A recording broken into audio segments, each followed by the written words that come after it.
Okay, so I'm going to show you my rough Halloween setup here. I'm not going to do the show on it yet, as I call it, or the theatrics. So there's Byron, as we've properly named him. So you've got Byron that's animated, you've got a zombie cage that's animated. So when the scare where the show goes off, Byron comes out of his coffin, the zombie cage shakes up and down, basically to mimic somebody being in a cage and rattling the cage trying to get out. So what we've done, I'll just show you the rough sketch of how this is operating. So we've got a pneumatic cylinder, goes up his back here, attaches to his spine. I've got a 110 feed going to the solenoid here. Let me see if I can get underneath and show you that.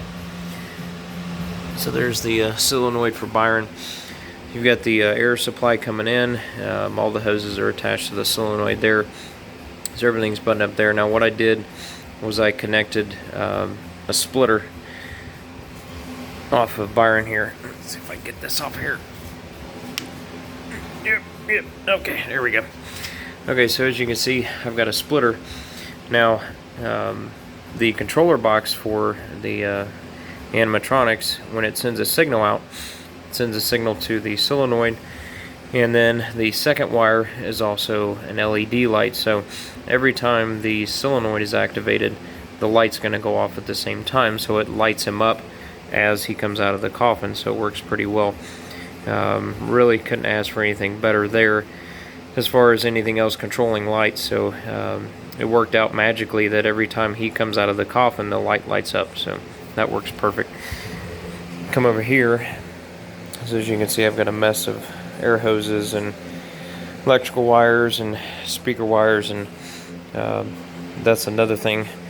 You can't see it, but it's buried down in here in the lining, but there's a speaker I've got in here that will do the ambience or the background music or sound, whatever you want to call it.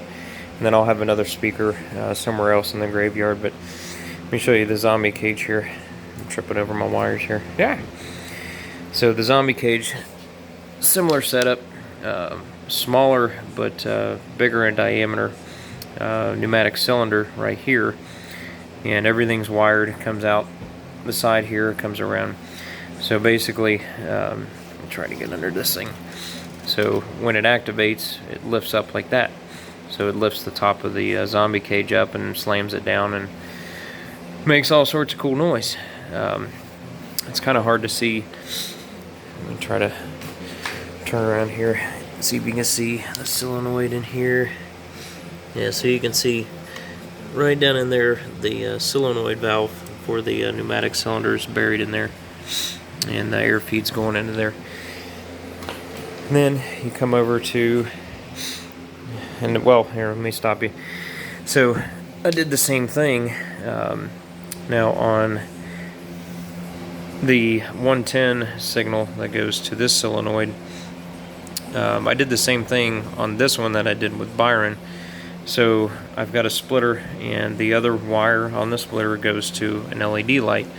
Now on the peekaboo box that I have, there's an option to basically turn the electrical signal on when nothing is operating versus just being off all the time. So I switched it so the zombie cage actually has a signal that's on all the time. So the light for the zombie cage is on, and then when it activates, it flashes on and off. So to do that, I had to switch the air hoses on the pneumatic cylinder backwards. So when the solenoid is on, it's actually retracting the cylinder instead of pushing it out. So it all worked out pretty good. So it keeps the zombie cage lit, and then I've got a sign that goes behind the zombie cage that tells you basically what it is. Warning, zombie cage, blah, containment area, blah blah blah. So that worked out pretty good. And then so we'll follow these wires over to my control center. So here's a little sample here. So this is the peekaboo box that I've got, which does the animation, does the background sound, and then does the scare sound, and also all the programming for the zombie cage, and then Byron. So that one box pretty much does everything, and then I've got an amplifier hooked up for the speaker, and then, well, there's your plugins. There you go. But it's pretty simple. It's really not too elaborate, but just elaborate enough to make this a pretty neat setup. So, but if you have any questions, feel free to ask me. I'll tell you how I did this in detail. But once I get it all set up in the Graveyard, I'll do a video on the actual show itself and show the zombie cage going off and Byron activating and all that stuff, fun stuff. So we'll keep in touch.